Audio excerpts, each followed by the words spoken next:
Nah, teman-teman, kita akan membahas materi yang pertama yaitu bahasa Indonesia yang mencakup penerapan umum, pemahaman bacaan dan menulis, pengetahuan dan pemahaman umum, dan juga literasi bahasa Indonesia. Nah, adapun materi yang sering keluar dari tahun ke tahun itu yang pertama, penerapan umum khusus untuk bagian bahasa Indonesia karena penerapan umum itu terbagi menjadi dua. Ada soal yang merujuk pada bahasa Indonesia dan juga ada yang merujuk pada hitung-hitungan atau matematika. Nah, adapun materi yang sering keluar itu yang pertama kesesuaian pernyataan, simpulan logis, sebab akibat, penalaran analitik, dan imbuhan. Kemudian untuk pemahaman bacaan dan menulis, yang pertama pemahaman isi bacaan, kemudian penalaran kebahasaan, konjungsi, ide atau gagasan pokok, penarikan kesimpulan, analisis wacana, dan kohesi dan koherensi teks. Kemudian, pengetahuan dan pemahaman umum. Yang pertama, kesesuaian huruf, kemudian penguasaan kosakata, bentukan kata, kata baku atau kata tidak baku, kalimat efektif, topik bacaan, dan teks rumpang. Nah, untuk literasi bahasa Indonesia itu mencakup ketiganya, tetapi biasanya lebih banyak masuk di pemahaman bacaan dan menulis. Nah, untuk itu kita akan membahas beberapa materi yang sudah mencakup ketiga subtema tadi, yaitu ada materi jenis dan unsur paragraf, kalimat efektif, penggunaan huruf, penulisan kata, pemakaian tanda baca, pembentukan kata, dan kata penghubung. Nah, kita akan bahas satu per satu. Nah, di video ini kita akan membahas materi yang pertama dulu, yaitu jenis dan unsur paragraf. Nah, jenis-jenis paragraf itu terbagi menjadi tiga. Yang pertama itu adalah paragraf deduktif, yaitu paragraf yang kalimat utamanya berada di awal paragraf. Berada di awal paragraf. Kemudian yang kedua, paragraf induktif adalah paragraf yang kalimat utamanya berada di akhir paragraf.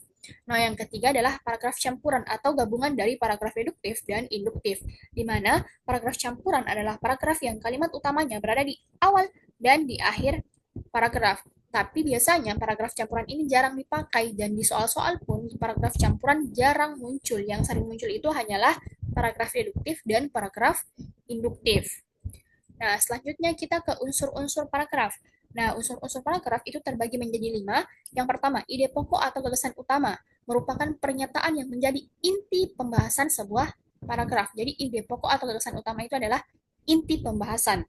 Kemudian yang kedua, kalimat utama atau kalimat pokok adalah kalimat yang di dalamnya memuat ide pokok atau gagasan utama. Nah, perhatikan perbedaan kalimat utama dan ide pokok. Kalau ide pokok adalah intinya, sedangkan kalimat utama adalah kalimat yang di dalamnya memuat inti. Kemudian yang ketiga, kalimat penjelas. Kalimat penjelas adalah uraian atau rincian pembahasan lebih lanjut dari ide pokok yang ada pada kalimat utama. Ini jelas, apabila ada kalimat utama atau ide pokok, maka pasti ada kalimat penjelas. Selanjutnya istilah. Istilah atau makna kata adalah sebuah kata yang sedikit asing terdengar sehingga butuh pembahasan lebih lanjut. Nah, ini juga sering muncul di mana kita diminta untuk memperbanyak kosa kata karena di soal kita diminta untuk mencari apa sih makna dari sebuah kata ini. Selanjutnya, simpulan merupakan rangkuman atau ringkasan suatu paragraf yang dibuat berdasarkan ide pokok. Ini jelas, jadi kita diminta untuk bacaan. Nah, itu tadi terkait jenis-jenis dan unsur paragraf. Selanjutnya kita ke latihan soal. Nah, setiap kita latihan soal, yang pertama kita harus lakukan itu adalah langsung membaca soalnya. Jadi, walaupun ada banyak teks, tapi yang pertama kita harus lakukan adalah membaca soalnya. Kenapa? Karena dengan membaca soal terlebih dahulu, kita bisa ketahui apa sih yang diminta oleh apa sih yang diminta oleh pertanyaan. Contohnya seperti ini. Ide pokok teks tersebut adalah berarti yang diminta adalah ide pokok. Nah, ide pokok itu biasanya terletak di awal atau di akhir sama dengan paragraf tadi. Uh, Biasa terletak di awal atau di akhir paragraf. Nah, kalau seperti itu maka tidak perlu kita baca keseluruhan isi teks. Cukup kita baca awal paragraf dan juga akhir paragraf untuk mencari mana sih ide pokoknya. Nah, kita ke kalimat pertama dulu atau kalimat awal. Banyak komitmen yang dibuat dan harus dipatuhi untuk mendukung performa mereka. Apakah ini ide pokok? Kita simpan dulu. Kita baca yang terakhir. Melalui proses inilah peserta didik yang masuk tim paduan suara mempersiapkan diri untuk mengikuti lomba. Nah, perhatikan kalimatnya. Ada kata proses inilah. Nah, proses inilah pasti merujuk pada kalimat sebelumnya. Kalau merujuk pada kalimat sebelumnya, berarti ini penjelasan dari kalimat sebelumnya. Berarti, jika seperti itu, maka kalimat terakhir ini adalah kalimat penjelas, bukan kalimat utama ataupun ide pokok. Berarti yang menjadi ide pokoknya adalah kalimat pertama, yaitu banyak komitmen yang dibuat dan harus dipatuhi untuk mendukung performa mereka. Nah, kita buktikan apakah ini memang merupakan kalimat utama atau ide pokok. Kita lihat kalimat selanjutnya. Apabila kalimat selanjutnya memuat penjelasan, maka ini sudah pasti merupakan ide pokok. Kita baca kalimat selanjutnya. Komitmen yang dimaksud antara lain wajib berpantangan mengonsumsi makanan yang pedas dan asam, makanan yang mengandung banyak minyak, minuman dingin, coklat, dan permen. Nah, perhatikan kata komitmen yang dimaksud.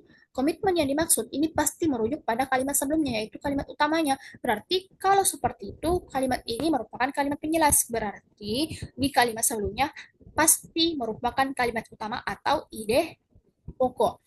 Berarti ini sudah pasti kalimat pertama ini adalah ide pokok. Tinggal kita cari yang paling tepat di antara opsi yang ada. Opsi yang A, peserta didik rela berkorban untuk mengikuti lomba, ini tidak.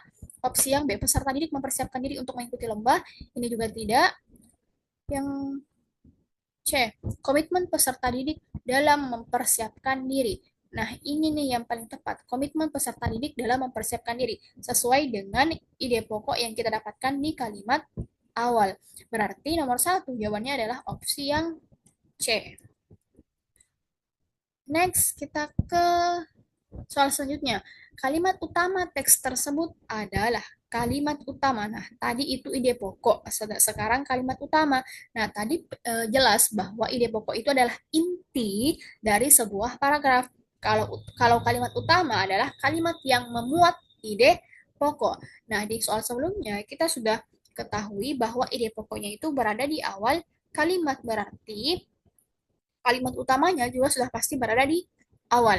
Dengan kita lihat, banyak komitmen yang dibuat dan harus dipatuhi untuk mendukung performa mereka. Berarti ini merupakan kalimat utama. Tinggal kita cari di opsi yang ada. Opsi yang A, banyak komitmen yang dibuat dan harus dipatuhi untuk mendukung performa mereka. Nah, ini sudah sesuai dengan kalimat utama. Berarti yang paling tepat adalah opsi yang A. Next, kita ke soal selanjutnya masih dengan teks yang sama. Kita baca soalnya. Makna kata komitmen dalam teks tersebut adalah kata komitmen. Nah, ini merupakan soal istilah di mana kita diminta untuk mengartikan sebuah kata yang ada dalam teks. Sebenarnya tanpa kita baca teksnya, kita bisa ketahui apa arti komitmen jika kita memiliki banyak kosakata.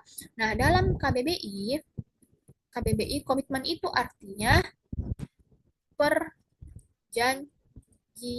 Nah, kalau seperti itu, tinggal kita cari mana yang ada kata perjanjian. Nah, ini nih, opsi yang A, perjanjian satu sama lain. Jadi, komitmen dalam teks tersebut adalah perjanjian satu sama lain. Satu sama lain ini artinya para siswa-siswa, karena di sini mengatakan mereka, berarti bukan hanya satu orang yang berjanji, tapi banyak, yaitu siswa-siswa untuk mendukung performanya. Berarti soal nomor 3 yang paling tepat adalah opsi yang A.